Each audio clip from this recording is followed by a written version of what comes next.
Usembut Menteri Rangba Kajala ubak kami yakatanat PWD Road ubak Preston Tensong haga kendai trik no opera ulah syong bisharkam halur ka jing terwa banshna yaka flyover bat ki project jingking ki batamai haga sorba.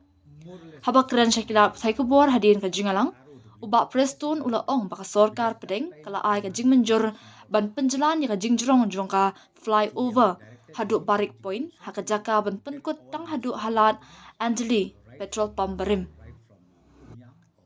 Kat kum ka jing terwa ka bahaswa ka flyover kan kut tang haduk lat Anjali petrol pump berim. Henry Hadin bangila kerpat jur ya ka sorkar India pan penjalan ya ka jing jurong ka flyover haduk barik point.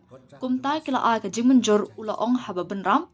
Menta wat ekikam jaka ka jing penwandor ya ka flyover lanang penkret ka NHIDCL. Usembut Menteri Rangba ulah penbenaru baya ka jingking batmai balashna syaka benta basyapo jo ka jingking pung umyam onsa sedang penyat kali no nadu benai leber arja arpun rio. Kani ka jingking kalajan dap artan ber ka jingshna ya ka surak penyaso syaka tika jingking ru kelayan bat ha ka bakut jong benai leber ngin sala ban pendan kam no ya ka bat baro ki bas night super ki trok kit mar kin la banyat lingba kani ka jingking. See, the flyover will be as of today, and that up to Anjali Junction, Anjali Pong.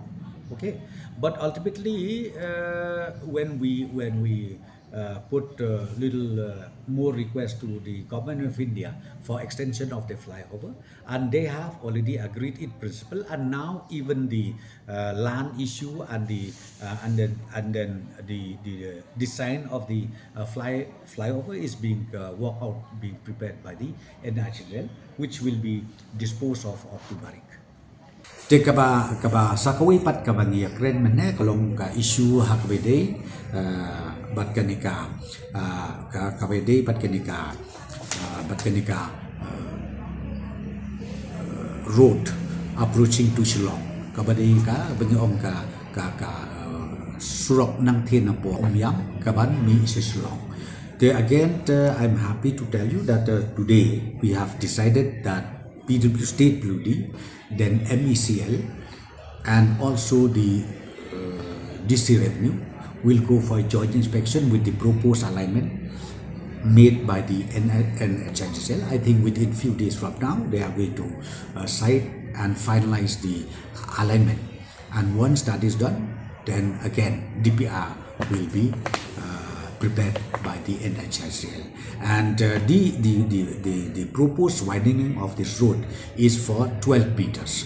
12 meters, it is the standard of national highway plus with pavement. Pavement shoulder is also included. And once that is done, I'm very sure NHIDCL will ultimately float a tender for construction of the widening of the road from Umyam up to Shillong.